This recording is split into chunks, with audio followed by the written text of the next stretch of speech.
নবীজি তিনবার বললেন না আমি পড়তে জানি না, মা আনা বিকারি।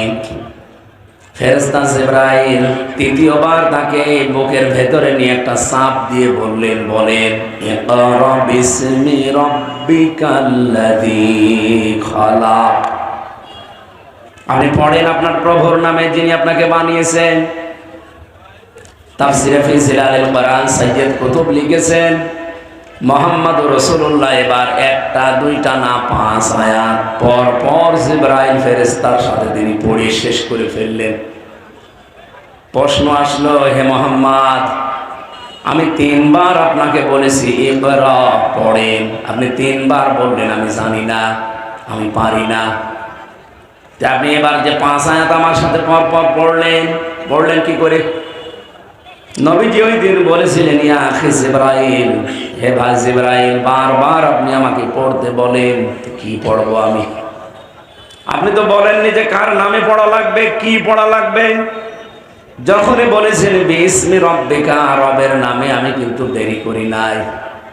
এখান থেকে কিয়ামত পর্যন্ত আমার যত অনুসারী উম্মত আসবে তাদের শিক্ষা দিলাম পড়তে হলে রবের নামে পড়া লাগবে। আমাদের দেশে 92% মুসলমান আমরা, রবের নামেই তো পড়া চলছে নাকি?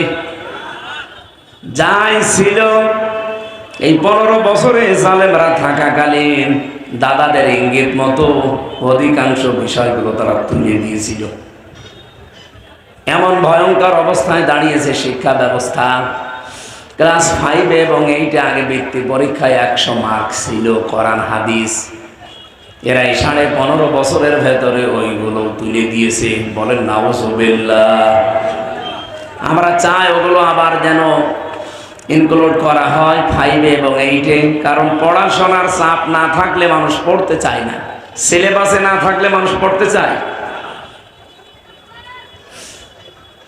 আর একটা বিষয় এখান থেকে আমি শিক্ষা দিতে চাই জাতিকে। আমাদের মাথার উপরে যিনি এখন বসে আছেন, উনি যে আশা আমাদের দিয়েছিলেন 1 বছর 2 মাস প্রায় শেষ হয়ে যাচ্ছে, সে আশাগুলো এখনো আমরা বাস্তবে কোনো রূপ দেখতে পাইনি। উনি যে আশা দিয়েছিলেন আমরা আশায় বুক বেঁধেছিলাম যে না, লোকটা পারবে, কিন্তু কোনো অজানা এক শক্তিতে উনি পারছেন না। অথচ 2 জন নবীর নাম তার, ডক্টর মোহাম্মদ ইউনুস। কয় নবীর নাম? মোহাম্মদ একটা, ইউনুস একটা। আপনি কার ইশারায় কি করছেন আমরা জানি না। গানের মাস্টার নিয়োগ দিলেন, নাচের মাস্টার নিয়োগ দিয়েছেন শরীর চর্চার নামে।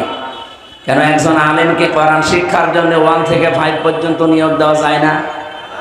এ দাবি আপনারা করেন কিনা বলেন তো? কারা করেন দেখে? লিল্লাহি তাকবীর। হ্যাঁ, এটা যেন জায়গা মতো পৌঁছিয়ে যায়, মিডিয়া যারা আছে এগুলো পৌঁছাবে। আমরা 92% মুসলমান এই দেশে। অন্যান্য ধর্মে যারা আছেন আমরা চাই তাদের ধর্মীয় গ্রন্থ তারা পড়ুক। তো মাস্ট বি আমাদের কোরআনে কারীম, আমাদের জীবন মরণ যেটা, এটা শিক্ষা করা লাগবে। আর শিক্ষার জন্য 1 থেকে 5 পর্যন্ত একজন আলেম লাগবে। গানের মাস্টার, নাচের মাস্টারের যদি বেতন হয়, আলেমের বেতন হবে না? বলেন। নবীজি এই শিক্ষা দিয়েছিলেন যে আমি পড়বো কার নামে? কি পড়ান আপনি? খালি একরা করেন, বলবেন তো বিসমি রাব্বিকাল্লাযী খালাক। আপনি বললেন, আমি আর দেরি করি না। সুতরাং এখন থেকে আমাদের সিলেবাসে যদি এগুলো না থাকে, আমার মনে হয় কিছুদিনের ভেতরে এই দেশে প্রাইমারি বন্ধ হয়ে যাবে। এখন সচেতন যারা আমরা নাগরিক আছি, মা বাবা গার্জিয়ান, তারা এখন প্রাইমারিতে দিতে চায় না। কারণ আমার এই ছোট্ট সন্তান যদি ছোটবেলা আল্লাহর কালাম ভেতরে না নেয়, বড় হয়ে ঠিক ও মত দিয়ে আমার সামনে কলি করবে।